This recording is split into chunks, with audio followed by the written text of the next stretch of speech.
Boa tarde a todos. Antes que a gente aborde o tema, os desafios do espírita no século XXI, em atendimento a um pedido que me foi feito por um amigo querido aqui de Campos, eu devo lembrar que no saguão aqui do Trianon, há um grupo de voluntários que pretende inaugurar, se possível, em breve, o primeiro posto de atendimento do Centro de Valorização da Vida em Campos. Para isso, eles precisam de voluntários e de ajuda. O livro Viver é a Melhor Opção, que também se encontra aqui, de nossa autoria, é uma das obras que consagramos 100% dos direitos autorais para o CVV, então há uma sincronicidade interessante. A fome com a vontade de comer. Eu espero que Campos responda com muito amor ao pedido feito por um filho da terra para dar apoio emocional e prevenção do suicídio a quem necessita desse serviço. Muito bem. Quais são os desafios do espírita no século XXI? Essa é a provocação inicial do nosso encontro desse fim de semana, porque, a bem da verdade, desde que houve a codificação, nós podemos afirmar que tanto os princípios morais do Evangelho de Jesus permanecem os mesmos porque são imutáveis na linha do tempo. Não mudam. As leis que regem a vida e o universo, revelados há 160 anos atrás, através da obra da codificação, permanecem os mesmos. O software inteligente da vida continua funcionando do mesmo jeito. Não houve mudança. O que mudou em 160 anos, então? Em 160 anos do século XIX para cá, meus amigos, a humanidade experimentou sucessivas revoluções sem precedentes na cultura, na ciência, na área do conhecimento, na área da saúde, da educação, da mobilidade dos transportes, da energia, da comunicação e devo dizer, e essa é a provocação da nossa fala, essa nova cultura, esses novos padrões civilizatórios precisam ser devidamente conhecidos e diagnosticados para que nós, enquanto espíritas, sejamos bem-sucedidos na empreitada da reforma íntima e da nossa evolução. Do tempo de Kardec para cá, o mundo mudou muito. Foram 160 anos em que essas revoluções determinaram, numa escala de tempo de pouco mais de um século e meio, mais mudanças do que em toda a história da humanidade. Não é pouca coisa. Eu vou rapidamente ilustrar e vou tentar mostrar para vocês como a gente precisa estar antenado em relação a isso, para que a nossa missão nessa encarnação enquanto espíritas se cumpra a contento. À época de Kardec éramos aproximadamente 1 bilhão de encarnados. Hoje essa população se multiplicou por mais de 7. À época de Kardec o mundo era predominantemente rural. A maior parte da população vivia no campo. Hoje é nas cidades. Tivemos a verticalização das cidades, o adensamento populacional. À época de Kardec, havia crianças trabalhando, mulheres não votavam e não trabalhavam, nós não tínhamos penicilina, vacina, a água que se bebia não era segura, não havia saneamento básico, Paris fedia. Kardec foi testemunha de uma reforma urbana que transformou Paris no que é hoje. Paris era uma cidade fedorenta. Nós tínhamos, portanto, um cenário completamente diferente no campo dos transportes. Se a gente quiser pegar 3 fases importantes da divulgação da mensagem cristã, a época de Paulo se fazia divulgação do cristianismo, e Timorato, apóstolo do Cristo, pegando carona com cavalo, com mula, a pé, fazia-se a divulgação do Evangelho por cartas, por epístolas, e assim se fez a grande propagação do cristianismo nos seus primeiros momentos. A época de Kardec não tinha rádio, não tinha televisão, você tinha jornais, revista espírita, as sociedades espíritas propagando através de discussão, debates, e os livros eram as mídias disponíveis para isso.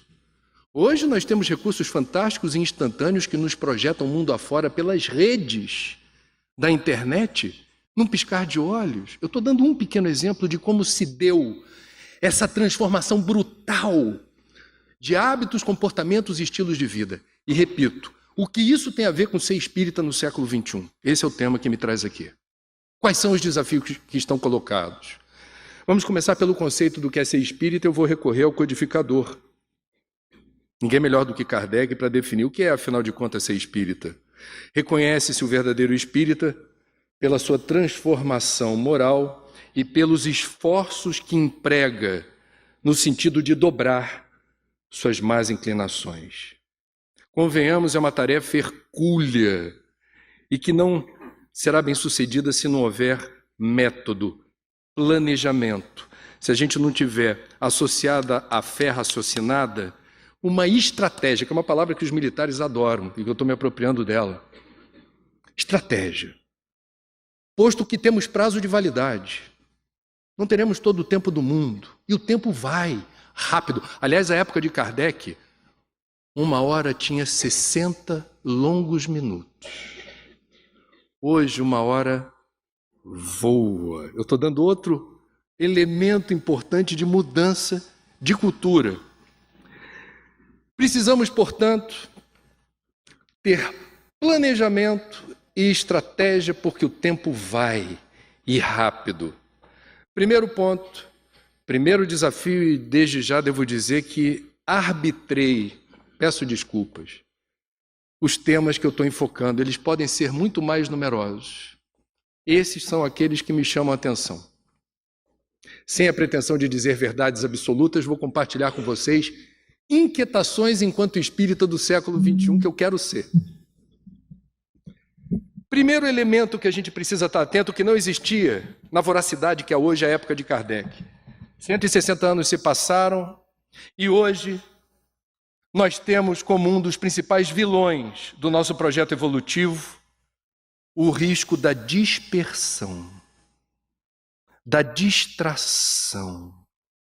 Posto que somos bombardeados diariamente com os apelos da publicidade disseminada em todas as mídias, com as pequenas distrações dos mil nadas das redes sociais, Face, Twitter, Insta.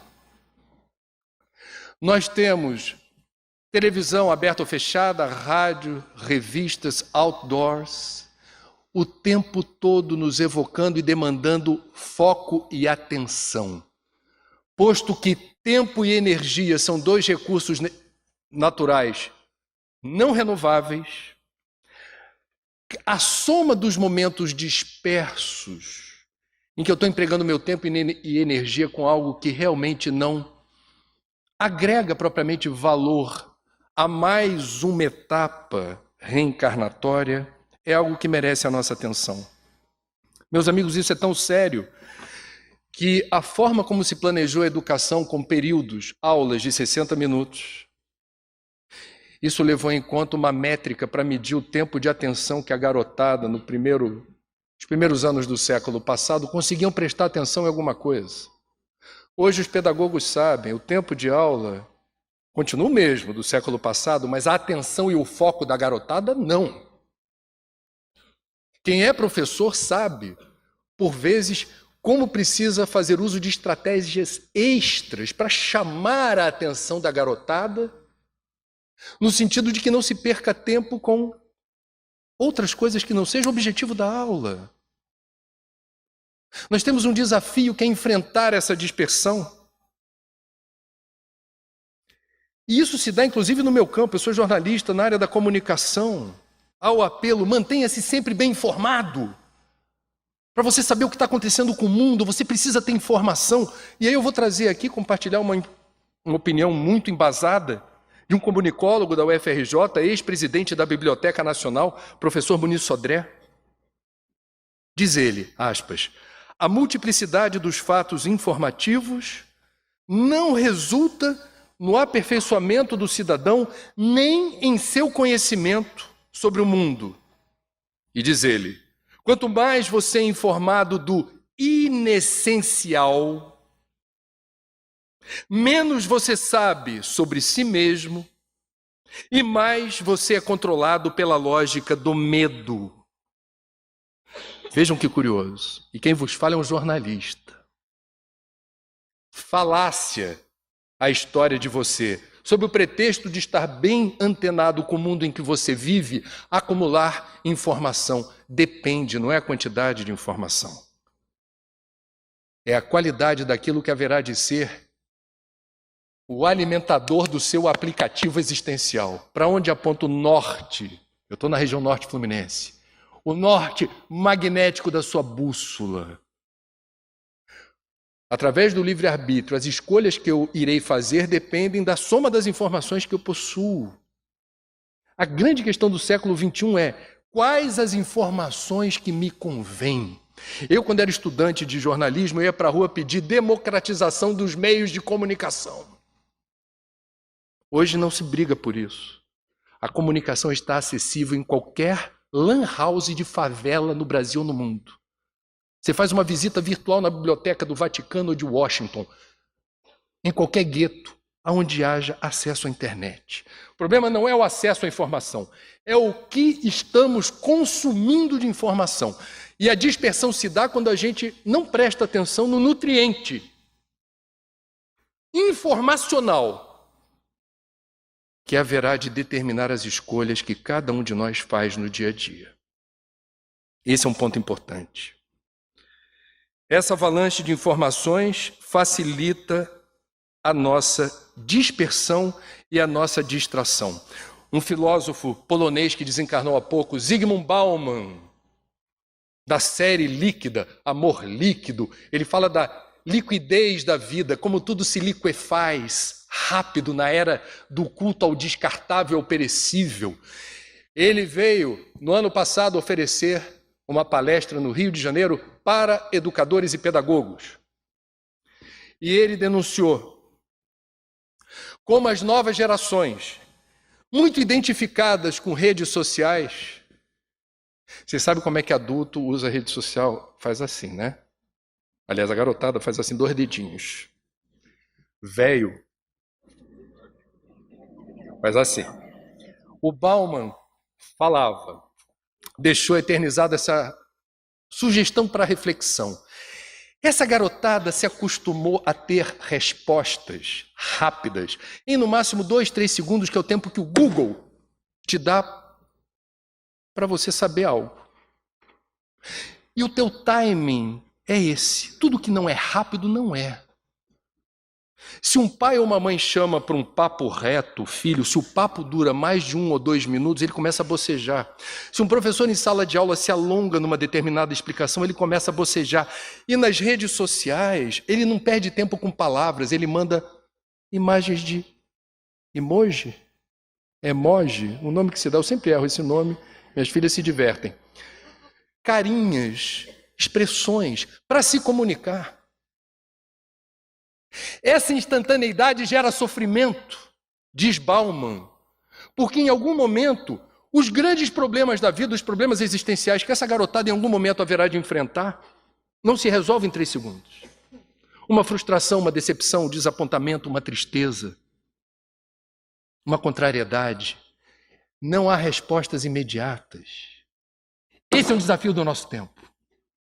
Como essa garotada vai lidar com frustração, tristeza, decepção, desapontamento, etc., sabendo que não haverá de responder essa pergunta no intervalo de segundos, minutos, às vezes dias ou meses? Como lidar com a tristeza? Cuidado com a dispersão. Ela consome precioso tempo e energia.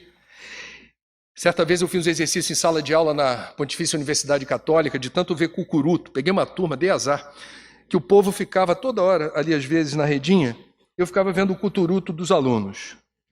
Aí eu parei a aula e falei, desculpa, eu não quero estigmatizar as redes sociais ou a internet, eu também uso.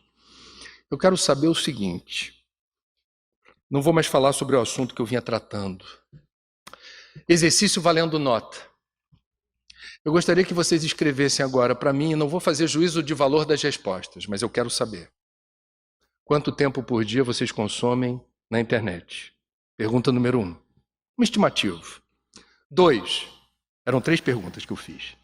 Fazendo o quê? Acessando que páginas, que sites ou que redes sociais? 3. Ao final do dia,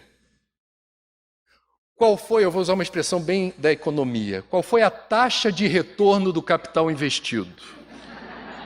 Ou seja, qual foi o resultado concreto desse exercício de consagração de tempo e energia com eventualmente, nadas? Eu fiquei encantado com as respostas porque eles foram muito sinceros. E alguns se surpreenderam. De fato, ao final do período, o que fica de saldo quando puxa o extrato é quase nada. Quando não, nada. Cuidado com a dispersão. Segundo ponto, posto que a dispersão é um risco iminente, como eu promovo a autogestão? Como é que eu me administro? Que Deus é Pai, Jesus é o governador da terra, mas evolução é um processo individual, solitário e intransferível. Como é que você se administra? Como é que cada um de nós promove no dia a dia autogestão? Por que isso é importante? Porque nós somos dotados, e a natureza nos deu isso, estamos em processo evolutivo, e nós temos um poder de emitir o tempo inteiro pensamentos que precisam, de alguma forma, estar sob a nossa custódia ou tutela para a gente não sair por aí ao Deus dará. Um pesquisador japonês chamado Todashi Kadomoto fez a conta, usou ferramentas científicas para chegar à conclusão de que por dia nós emitimos aproximadamente 50 mil pensamentos. A maior parte desses pensamentos não é captada pela consciência, mas a gente não para de, que nem bolinha de sabão, emitir pensamentos. No mundo de provas e expiações ainda, quero crer que a maior parte desses pensamentos não se coadune com vibrações elevadas ou frequências quintessenciais. Nós temos, portanto, uma profusão de pensamentos e pela tradição budista, eles falam muito bonitinho, eles comparam um pensamento invigilante como um macaquinho travesso, que fica pulando de galho em galho e te leva para onde ele for, sem nenhum controle, sem nenhuma consciência. Você, de uma hora para outra, pela invigilância do seu pensamento, pode começar a sintonizar com uma ideia que não lhe faz bem, e isso vai mudar pressão arterial, vai mudar frequência cardíaca, batimento, pode causar sudorese, pode alterar seu metabolismo. Fato. Portanto, autogestão significa autoconhecimento, quem sou eu, de onde eu vim, para onde eu vou, e como eu promovo no dia a dia a gestão da minha saúde física, mental e espiritual. Se não estamos aqui para sempre, se estamos aqui de passagem, e aprendemos no Espiritismo que esse planeta maravilhoso, a um só tempo desempenha 3 funções: hospital, escola, presídio. Se temos o privilégio de nos percebermos mais como alunos do que como pacientes ou presidiários, façamos bom uso dessa liberdade condicional, usando com inteligência os recursos ao nosso alcance para promover a autogestão. No caso de um espírita, qual é a missão número 1 de todo espírita? Pega toda a doutrina, todo o Pentateuco, todas as obras de Chico, Divaldo, Raul, tudo, e vai lá e chega no substrato. O que de fato faz a diferença? Estamos aqui para quê? A resposta talvez responda por uma palavra apenas: evoluir. Não é possível evoluir sem método, estratégia, determinação. E aí entra aquilo que Kardec enfatizou com tanta ênfase, com tanta clareza, o estudo. O estudo. Nós somos os trabalhadores da última hora. É possível que a gente já tenha feito contato com a doutrina, com o Evangelho de Jesus em outras vidas. Não fomos fisgados. Boa parte de nós até podemos ter realizado alguns trabalhos interessantes, mas a gente não aderiu ao cristianismo como agora, porque o que nos fisgou foi a fé raciocinada. O Espiritismo nos arrebatou por fazer sentido, dar respostas efetivas aos grandes questionamentos da vida. Para a gente ter a fé raciocinada aplicada à reforma íntima, eu preciso de estudo. Para eu fazer aquilo que na doutrina espírita justifica ou embasa o projeto da salvação, não é fora da igreja, é fora da caridade, para eu ter coragem de ser caridoso, para eu promover o amor renúncia, o amor sacrifício, o amor doação. Eu preciso construir dentro de mim a convicção. Trabalhador de última hora, fisgado pela fé raciocinada, precisa do estudo. O estudo faz a diferença. Eu compreendo e eu reforço o meu estoque de coragem. Nossa, André, sábado de folga você vai a Campos? Vou. Você vai num bimotor pequenininho com 4 pessoas dentro? Vou. Você sabe que se o avião cai, vocês vão para o mar e o mar está de ressaca? Obrigado por lembrar. Mas você, esse fim de semana ou nas horas vagas, já trabalhou tanto? Vocês. E tem o atendimento fraterno, tem o trabalho na biblioteca, tem a palestra, abrir e fechar o centro, tem a obra social, tantas coisas que vão demandando foco, atenção, disponibilidade. Família e amigos, por vezes, claramente dizendo, por quê? De novo? Vai ser o ano inteiro, agora vai ser assim? E o que determina essa convicção? Eu vou porque eu quero, porque me faz bem e porque eu preciso. É o estudo. No nosso caso, feliz daqueles que não precisam dos esclarecimentos. Já trazem a alma evoluída a ponto de, não, eu já entendi. Espontaneamente, Joana de Ângeles, a fé, a disciplina, melhor dizendo, a disciplina antecede a espontaneidade. Ao longo de várias encarnações, a disciplina na frente, depois aquilo já é, como diz a garotada. Aí, já é. Já é o quê? Já incorporei, já introjetei, eu não preciso ler. Eu já sei, eu já sinto o amor. Eu já faço a caridade, eu já me disponibilizo, eu já não penso em mim o tempo todo. Meu umbigo não é o foco. Terceiro item. Falei de dispersão, falei de autogestão. No tempo de Kardec, os valores dominantes da sociedade eram outros. Hoje, a gente está lidando com uma sociedade consumista, a exaltação do consumo, do consumismo. A época de Kardec não tinha marketing, não tinha publicidade como tem hoje, não tinha shopping center, não tinha liquidação, promoção, off. A época de Kardec, o materialismo não era exaltado como é hoje. Hoje nós vemos em centros espíritas pessoas, ou no movimento espírita, ou quem se assuma como espírita, deslumbradíssimo com o consumo. É o Natal pagão. Chega o dia 24 para 25 de dezembro, é o Natal pagão. Se quiser fazer assim, faça. Agora não deixe de ler a lei de conservação, que é uma das leis morais, quando o codificador, com muita maestria, colocou ali, necessário e supérfluo. Ou Santo Agostinho no Evangelho segundo o Espiritismo, quando disse, fez a categorização dos diferentes mundos habitados e definiu o mundo primitivo, onde já passamos, já estamos em outra. Mundo primitivo, característica prevalente, apego à matéria.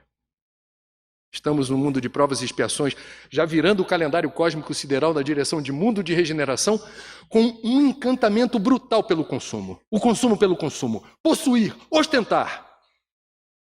Carro novo, roupa nova, nova versão de iPhone, iPad, ai. E para onde isso nos leva? É a pergunta. O Tribunal da Consciência, o juízo final está aqui. Pedagogia da atitude, pedagogia do exemplo. Eu, como espírita, qual é o exemplo que eu dou se eu me preocupo tanto com a casca? Na época de Kardec não havia o hiperconsumo.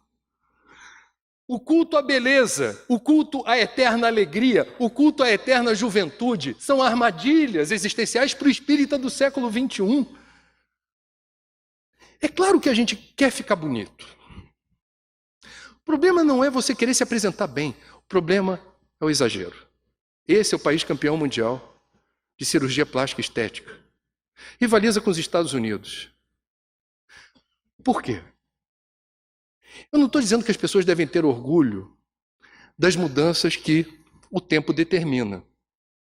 Eu seria hipócrita se eu dissesse que nós, por vezes, não nos assustamos com o que vimos no espelho. Ih, menos cabelo, mais barriga, mais pé de galinha, mais isso, mais aquilo. Eu entendo. O que eu estou dizendo é, do ponto de vista do espírita no século XXI, envelhecer ficou mais feio. Hoje é feio envelhecer. E está velho, está com barriga. Deixa minha barriga em paz. Sou feliz com ela. A gente no Rio de Janeiro, eu frequento o Centro Espírita Joana de Ângeles em Copacabana, adoro ver o povo da terceira idade na praia jogando peteco, frescobol, com as suas barrigas, seus cabelos brancos ou ausência de cabelos, o que seja, bronzeados e exalando uma beleza genuína que é resultante da aceitação do que são. Se aceitam como são. E por isso exalam uma vibração, uma energia contagiante. Sou feliz porque eu sou isso. Eu me aceito, me amo e agradeço a Deus de estar aqui curtindo a vida com esse corpício que Deus me deu. Então, a época de Kardec não havia a idolatria pela eterna juventude e eterna beleza. É armadilha para espírita também. Alto lá. Cuidado, porque essa é uma lei inexorável da natureza. Envelhecemos porque assim é necessário mais uma etapa numa encarnação de aprendizagem que a idade, a experiência e as limitações desse corpo me ensinam. Tem o seu lugar, tem a sua função. Cuidado. Esse padrão social não nos convém. Isso é do século XXI. A eterna alegria, a sociedade que não entende o papel da tristeza. Não é o culto à tristeza. Mas é se eu estou triste, me respeite. Eu não sou menos que você, eu não preciso me sentir humilhado de estar passando por um momento difícil. Eu não preciso me sentir menor que você que está feliz da vida, porque eu estou triste. A tristeza me visitou e me traz um aprendizado, uma lição. É um convite à evolução. Não é a tristeza de qualquer um, é a minha e eu respeito. Como eu lido com a minha tristeza? O que ela me trouxe? Que lições e que aprendizado ela me permite ter? Estamos na era da automedicação, da empurroterapia, das gotinhas mágicas que fazem você dormir como criança e que você, sabendo que precisa de receituário médico, dá o seu jeitinho para conseguir o resultado terapêutico que eventualmente alguém perto de você, com orientação médica, obteve, e você querendo burlar uma tristeza, uma frustração, a dor da perda de um ente querido, se dopa. É aquilo que os especialistas chamam de medicalização da dor. A época de Kardec não havia tanta farmácia quanto há hoje. E nesse país, particularmente, esse é o país campeão mundial de farmácia por metro quadrado. O que isso nos diz? O que isso quer dizer? Quer dizer que no país majoritariamente cristão, com diferentes denominações, nós não aprendemos com o Evangelho a entender a função da dor e do sofrimento. Desafio do século XXI. Já caminhando, eu tenho que andar aqui. Outra questão que nos desafia, nós espíritas, não estamos disputando fiéis no mercado da fé. Eu preciso ser claro aqui, tá? Não somos contra a divulgação do espiritismo, pelo contrário. Precisamos divulgar essa doutrina benfazeja, esse consolador prometido, essa terceira revelação, esse cristianismo redivivo. Sabemos o bem que nos faz. Por que nós vamos adiar o encontro de outras pessoas em sofrimento com essa linha? Mas temos uma ética, temos um protocolo a ser respeitado na abordagem que fazemos aos outros. Não vamos enganar os outros. Porque no mercado da fé se promete tudo. Alívio imediato. Eu vou te curar. Compareça hoje às 9h e a gente resolve isso. Não estamos procurando estatísticas que nos favoreçam em número de adeptos. Até porque não somos uma religião formalmente constituída. Disse o codificador: o Espiritismo não se constitui em uma religião a mais, visto que não tem cultos instituídos, nem igrejas, nem imagens, nem rituais, nem dogmas, mitos ou crendices, nem tampouco hierarquia sacerdotal.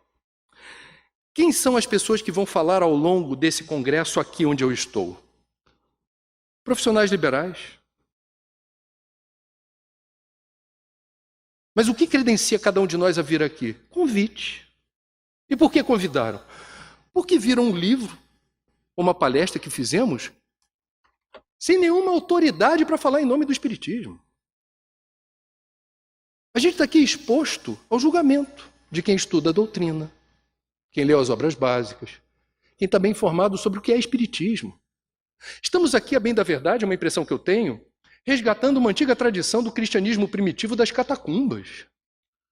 Quando pessoas igualmente sem o formalismo de um cargo sacerdotal compartilhavam as belezas do Evangelho do mestre Galileu, começavam uma reunião pública dizendo: meus amigos, hoje nós vamos ver uma outra passagem do Nazareno.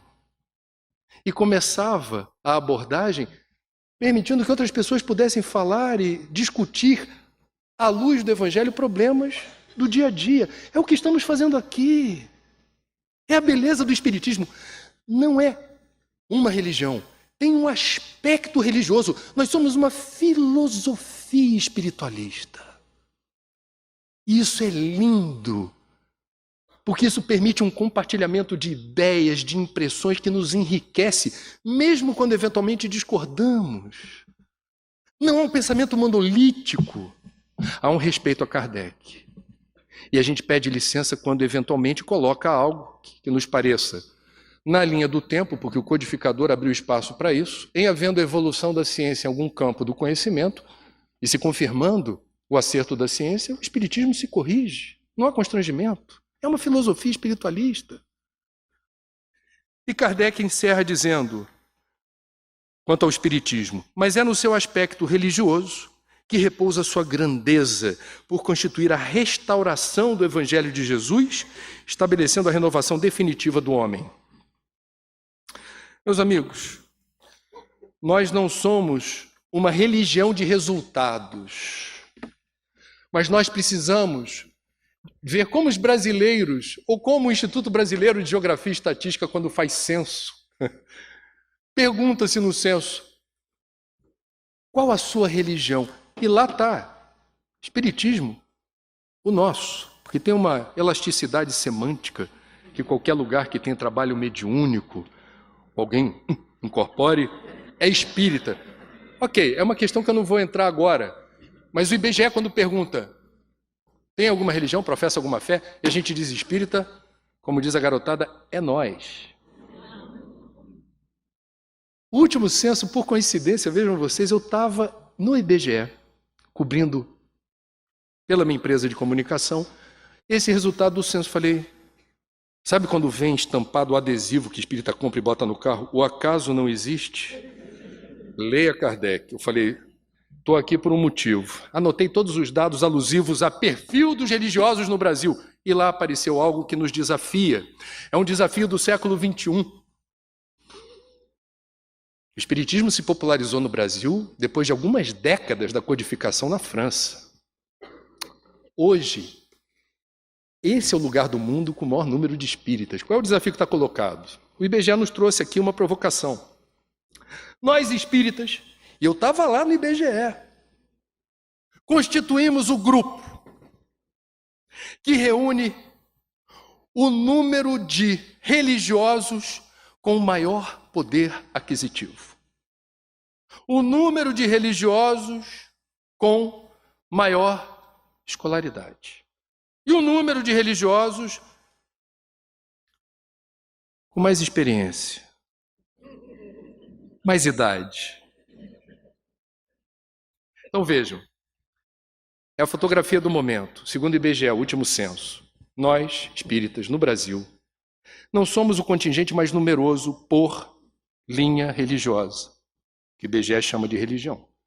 Mas nós constituímos o grupo, dentre todos os religiosos, que reúne proporcionalmente o maior número de pessoas com alto poder aquisitivo, mais escolaridade e mais rodagem, mais quilometragem. O que isso significa? Eu não tenho a resposta, eu estou compartilhando com vocês porque eu acho que esse é um desafio do Espiritismo e de nós espíritas no século XXI. Se alguém disser que o Espiritismo é elitista em função desses dados, o que nós responderemos? É uma questão. Se a gente lembrar o cristianismo, a época de Jesus, Jesus implantando o reino de Deus na terra, no seu messianato de 3 anos percorrendo aquela parte do mundo, entre os mais humildes, os mais simples, predominantemente. Ele segmentou o evangelho, ele falou, eu só falo com pobre e humilde. Tantas passagens do evangelho em que Jesus, o cobrador de impostos, totalmente impopular, chamando Jesus, vem jantar lá em casa, fui, vou. E os apóstolos indignados, mas mestre, ele é a mão pesada do Estado, ele que está arrancando o dinheiro de quem já não tem. Não, mas ele faz parte do meu rebanho. Jesus é considerado o mestre dos mestres. A pedagogia de Jesus chegou a todos. Quando ele não tinha como explicar as verdades espirituais, fazia uso de metáfora. Portanto, ele não discriminou qualquer segmento, nem por idade, nem por escolaridade, nem por nível de renda. Não sei se vocês estão entendendo onde eu quero chegar. Se nós somos o cristianismo rede vivo, a terceira revelação, qual é o nosso público-alvo? Qual é o público-alvo da divulgação espírita? São os mesmos? Rádio espírita só para espírita? Jornal ou revista espírita só para espírita? Pode ser, eu respeito. Mas talvez o desafio que esteja colocado no século XXI seja: quais são os caminhos para a gente disseminar o conhecimento espírita fora das trincheiras que o IBGE nos revelou? Outra questão, e é a penúltima. A linguagem que a gente usa para se expressar por escrito, seja num jornal, numa revista espírita, seja nos livros espíritas. E quais são os livros que a gente indica para as pessoas que procuram a casa espírita? Por que eu estou colocando a questão da linguagem? Kardec era muito elegante. E Kardec teve uma preocupação quando separou o espiritismo de outras correntes espiritualistas. Ele precisava ferir credibilidade e o selo da ciência.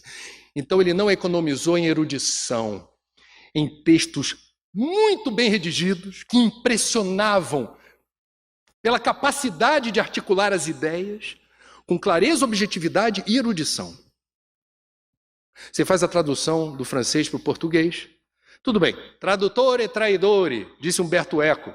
Nunca é 100%, mas é uma linguagem não propriamente acessível para todos os estratos sociais.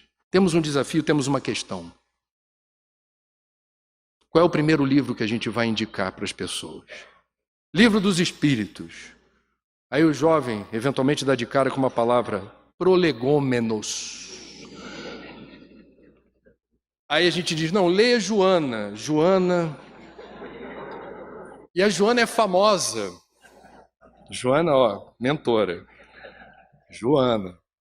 Mas a Joana é famosa por também ter uma linguagem rebuscada, com palavras não sempre assimiláveis de pronto, e ela já se justificou, e Divaldo já deu essa informação, de que ela diz: é importante, quando a gente reporta as realidades do plano espiritual, não há encaixe perfeito das palavras conhecidas na Terra. Então a gente também está, através do vocabulário, procurando elevar a sintonia e a percepção das pessoas em relação à hashtag outra coisa.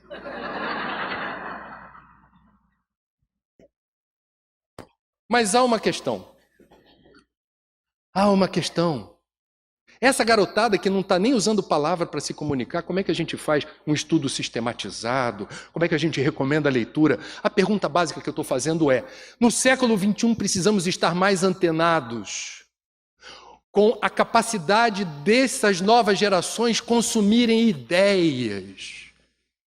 Palestras longas como a que eu estou falando aqui, talvez não consigam chegar rápido ou fácil em importantes segmentos da sociedade que a gente quer e precisa alcançar e que estão sedentos de conhecimento e de consolo. Um caminho. Pega uma palestra dessa, segmenta em recortes de 2 ou 3 minutos, põe nas redes sociais e vendo o que vai dar. A gente precisa pensar comunicação. Quem vos fala é da área. À época de Kardec não havia essa preocupação. Não havia os meios que temos hoje de comunicação. Hoje temos um baita desafio que é como, sem prejuízo, sem macular os conteúdos espíritas, reprocessamos isso, servindo em pratos saborosos e apetitosos para quem tem fome espiritual. Esse é o ponto. Esse é o ponto. Você procura uma nutricionista dizendo, preciso fazer uma dieta. A nutricionista haverá de reequilibrar o que você come, mas não vai subtrair você de nutriente em favor da tua saúde. A gente precisa saber, em lugar do banquete de Kardec, como é que a gente, sem prejuízo do banquete do Pentateuco, usa o Pentateuco, usa as obras básicas, estou pegando as obras básicas como exemplo, para tentar reordenar ou reorganizar as ideias, com aspas, de Kardec, de outra maneira. A única imagem de Kardec, ele é sisudo, sério. É uma questão na área da comunicação no século XXI. E a biografia de Kardec não corresponde àquela imagem de pessoa séria e sisuda o tempo todo. Eu estou entrando em pormenores. A última questão, dado o adiantado da hora. Meus amigos, nós precisamos honrar, pagar um tributo aos pioneiros do Espiritismo. Aqueles que vieram antes de nós. E aqueles que continuam entre nós como Divaldo. E aqueles dentre nós hoje, presentes aqui nessa sala, que pegaram a fase mais dura de se assumir como espírita no Brasil. Divaldo e Raul, aqui presente, a quem peço, por favor, uma salva de palmas. A gente deve muito a você, Raul.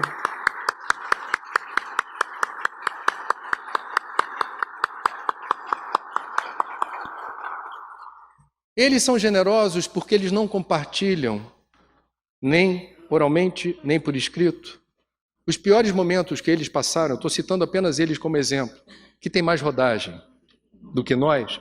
O que era ser espírita 30, 40, 50, 60 anos atrás?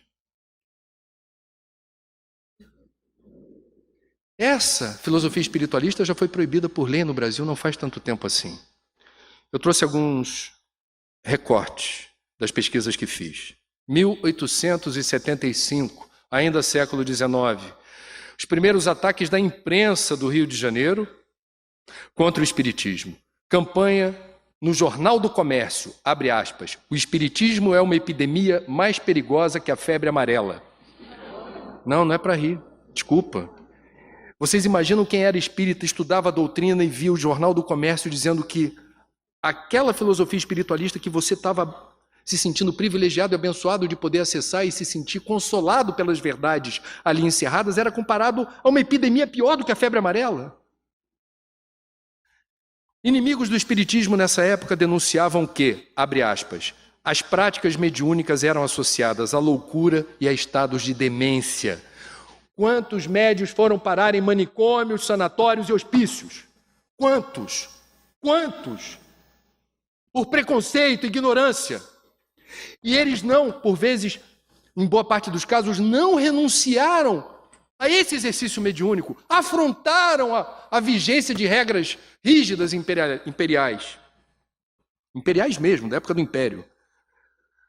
Já na República, 1904, a Federação Espírita Brasileira foi intimada a comparecer perante o juízo dos feitos da saúde pública para ser processada por realizar trabalhos espíritas e prescrever a homeopatia. 1881, os jornais O Cruzeiro e o Jornal do Comércio noticiaram oficialmente a ordem policial que proibiu o funcionamento da Sociedade Acadêmica Deus, Cristo e Caridade, e também de todos os centros espíritas afiliados.